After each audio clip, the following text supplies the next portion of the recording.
আসলে কি sir PLC প্রোগ্রামিংটা এত কঠিন বা পিএলসি ট্রেনিংটা? আমি যদি একটু সহজ করে বলতে চাই যে আমরা বাঙালি জাতি নাম্বার ওয়ান। আর একটা বিষয় হলো আমরা মানুষকে যদি ভয় দেখাতে পারি, মানুষ ভয়ের উপরে আছে অলওয়েজ। আমি যদি তোমাকে ভয় দেখাই যে তোমার জীবন শেষ হয়ে যাবে, তুমি এটা যদি না করো, তুমি তোমার জীবন বাঁচানোর জন্য হলে কি করবা? এটা করবো। সেটা করতে চাবা, ঠিক আছে? আর আরেকটা জিনিস যদি তোমাকে ধরো জিনিসটা যদি বলি যে জিনিসটা তুমি পারবা, তখন তুমি কি বলবে আচ্ছা আমি যে কোনো সময় করে নিব। হ্যাঁ, দুইটা ভিন্ন বিষয়। তো আমাদের বাঙালি জাতি, আমাদের অনেক জায়গা আছে, শিকার অনেক জায়গা আছে, এবং পাশাপাশি অনেকে কাজ করতেছে ফিল্ডে। তো যারা ফিল্ডে কাজ করতেছে হয়তো তাদের একটা সংগ্রাম আছে। সংগ্রামটা কেমন? যে তারা ফার্স্ট অফ অল কোনো একটা জায়গায় জব করছে, জবের পাশাপাশি হয়তো যে জিনিসটা ধরো একটা কন্ট্রোলার নিয়ে কাজ করা, হয়তো তার সেটার অ্যাক্সেস পাওয়ার জন্য হয়তো 5 মাস সময় লাগছে, তারপরে অ্যাক্সেস একটা পাইছে। Then after that maybe after 1 year 2 year পর আরো কিছু অ্যাক্সেস পাইছে। দেন আফটার দ্যাট মেবি আরো 2-3 বছর 5 বছর 10 বছর কমপ্লিট করার পর তখন দেখতেছে তার কাছে আরো অনেক অ্যাক্সেস আছে। তখন সে কি করে, এই টোটাল জার্নিটাকে অ্যাড করে যে আমার এই জার্নিটা অটোমেশনে কাজ করতে আমার 10 বছরের মতো সময় লাগছে। এটা হলো এক ক্যাটাগরির মানুষ যারা প্রজেক্ট করে, যেটা আমার ক্ষেত্রে হয়েছে। আমি ফার্স্ট অফ অল কি জব করি, জবের থেকে আমি শিখছি, সেখান থেকে কাজে অ্যাপ্লাই করছি, আবার আমাকে অ্যাক্সেস কিছু দেয় নাই, আবার অ্যাক্সেস দিছে, আবার দেয় নাই, আবার অ্যাক্সেস দিছে। একটা সময় গিয়ে যখন পরিপূর্ণতা আমি পাইছি, তখন গিয়ে কি আমার কাছে মনে হচ্ছে এই জিনিসটা হয়তো আমি যদি আরো আগে পাইতাম, জিনিসটা কি আরো সহজ হইতো।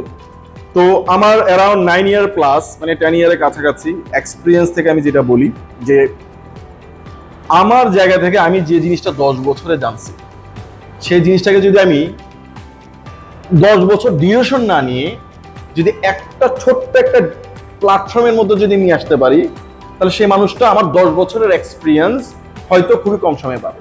হ্যাঁ, তাহলে এক ক্যাটাগরির মানুষ আমরা এটা পাইলাম, যারা প্রজেক্টের জার্নিতে অনেক বছর লাগতেছে, এখনো সে হয়তো অনেক অ্যাক্সেস পাচ্ছে না, কারণ সে একটা জায়গায় জব করতেছে বা সে একটা এন্টারপ্রেনার।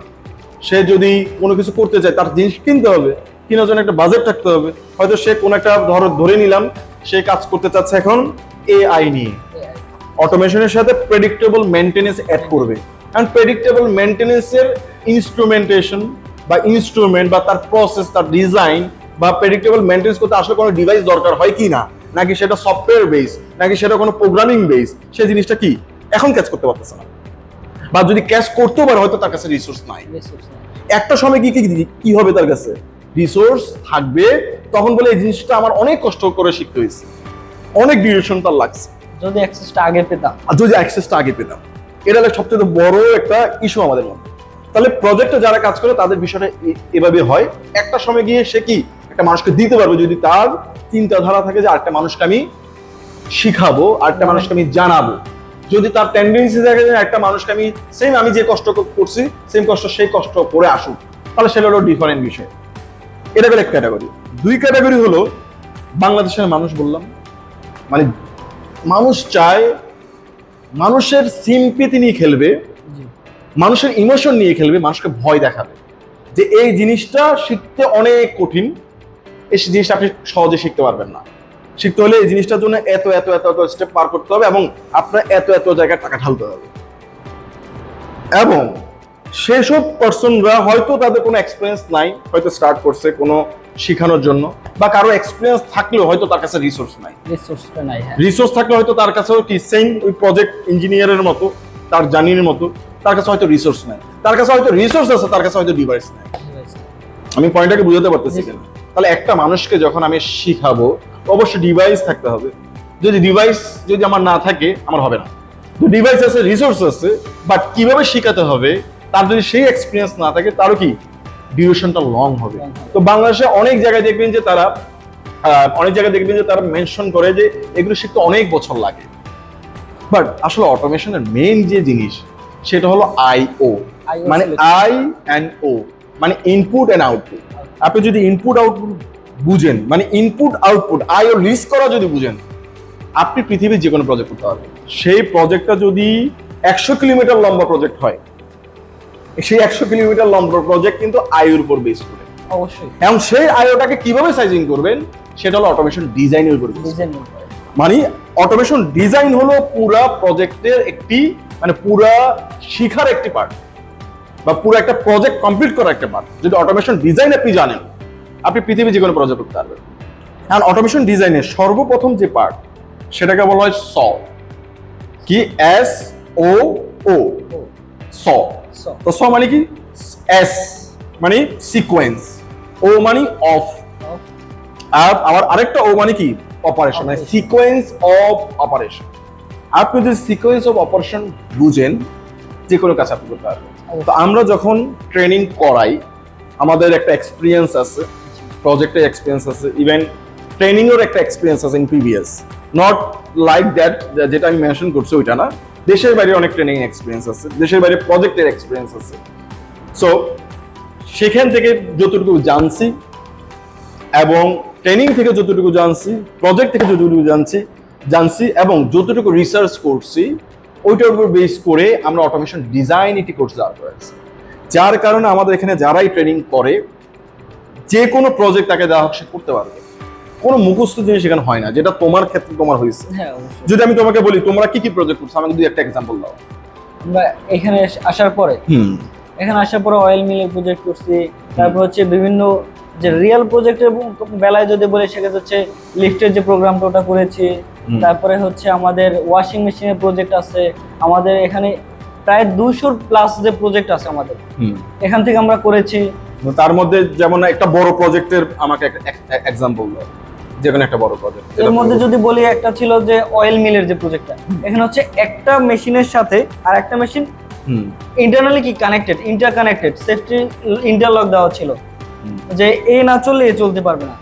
আর আরেকটা বিষয় আমি এখানে যেটা সবচেয়ে বেশি শিখেছি যে আসলে যে কোনো একটা প্রজেক্ট এখানে আমাকে সিকোয়েন্স দেওয়া হয়েছে, নিজে কিভাবে এটা ক্রিয়েট করে নেওয়া যায়। একটা সিকোয়েন্স নতুন যদি একটা বিষয় উপস্থাপন করা হয় যে এইটা এইভাবে ধাপে ধাপে আমি করব, আমি নিজে থেকে এটা সিকোয়েন্স অফ অপারেশন তৈরি করা হোক, আইও ডিজাইন হোক, ডকুমেন্টেশন হোক, প্রপার কিভাবে একটা প্রজেক্ট কমপ্লিট করে এটাকে সাবমিট করা যায়, প্লাস হ্যান্ড ওভার করা যায়, একটা প্রজেক্টকে পারফেক্টলি হ্যান্ড ওভার করা যায়, এতটুকু শিখেছি। আসলে স্যার আমার এখন আরেকটা কোশ্চেন, আসলে এতটুকু শিখতে কি আমাদের কি 6 মাস বা 1 বছর সময় কি লাগে, যদি আপনার কাছে আমি জিজ্ঞেস করি? এটা আমি তোমাকে জিজ্ঞাসা করি, তোমার আসলে কতদিন আছে? আসলে আমি যদি প্রপার বলি যে কেউ যদি ডেডিকেশন নিয়ে শিখে, প্রপার যদি ডেডিকেশন নিয়ে শিখে যে না আমার শিখতে হবে, যে এমন না যে আমি লাইফ টাইমই শিখবো, এমন না। ডেডিকেশন লাগবে যে না এই ব্যাচে আমি জয়েন করছি, এই ব্যাচের মধ্যেই শিখবো। ইনশাল্লাহ এটা 1 মাসের মধ্যেই পসিবল, যদি সেরকম ডেডিকেশন থাকে। এখন যেটা বলি, একটা বললাম আইও, আর একটা কি সিকোয়েন্স অফ অপারেশন। এখন আমরা আইও যদি বুঝি, আইও বলতে গেলে যেটা বোঝাচ্ছে ইনপুট এবং আউটপুট। বাট ইনপুটের মধ্যে আবার দুই ধরনের আছে, একটা কি বাইনারি আর একটা কি অ্যানালগ।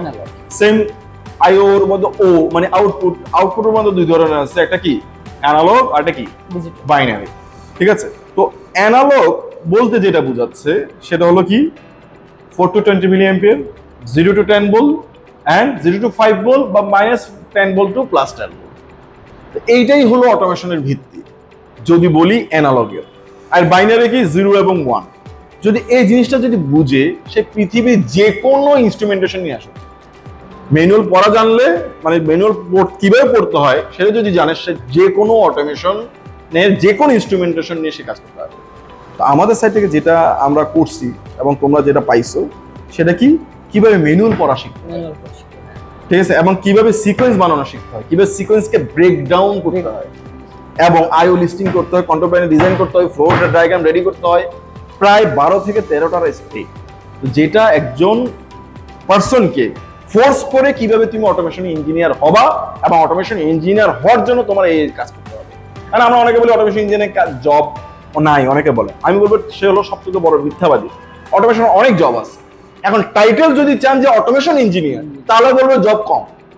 টাইটেল আমরা টাইটেল দেখি, নট লাইক দ্যাট। কারণ জব হয় system technical engineer, site engineer, service engineer, field engineer, testing engineer, troubleshooting engineer, commissioning engineer, তারপর technical engineer, automation engineer, control engineer. এইসব পজিশন গুলোই আসলে অটোমেশনের কাজ করে থাকে।